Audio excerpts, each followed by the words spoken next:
বাংলাদেশের ঘরোয়া এবং বিভিন্ন আন্তর্জাতিক টুর্নামেন্টে আম্পায়ারিং করে সুনাম কুড়িয়েছেন বাংলাদেশের নারী আম্পায়ার সাথীরা জাকির জেসি। সম্প্রতি তার নারী ওয়ানডে বিশ্বকাপে আম্পায়ারিংয়ের সুযোগ পাওয়ার খবর পুরনো হতে না হতেই আবারও সুখবর পেলেন তিনি। এবার তিনি আম্পায়ারিং করতে যাচ্ছেন বাংলাদেশ ও নেদারল্যান্ডসের মধ্যকার টি-20 সিরিজে।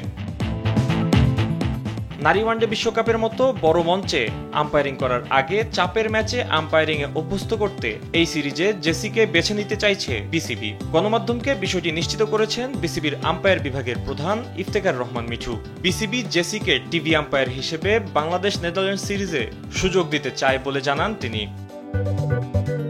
এর আগে নারীদের এশিয়া কাপ, অনূর্ধ্ব-19 নারী এশিয়া কাপ এবং অনূর্ধ্ব-19 টি-20 বিশ্বকাপে আম্পায়ার হিসেবে দায়িত্ব পালন করেন জেসি।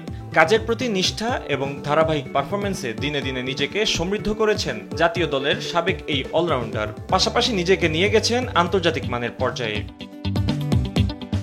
শুধু নারী ক্রিকেট নয়, বাংলাদেশের ঘরোয়া ক্রিকেটে ছেলেদের ম্যাচও পরিচালনা করেছেন জেসি। মাঠে তার আত্মবিশ্বাস, দক্ষতা ও দায়িত্বশীল আচরণ আগেই নজর কেড়েছে আইসিসির। ফলে 2024 সালের মার্চে তাকে নিজেদের ডেভেলপমেন্ট আম্পায়ার প্যানেলে যুক্ত করে আইসিসি। এবার ছেলেদের আন্তর্জাতিক ম্যাচ পরিচালনায় জেসি কতটা দক্ষতার পরিচয় দিতে পারেন সেটাই এখন দেখার।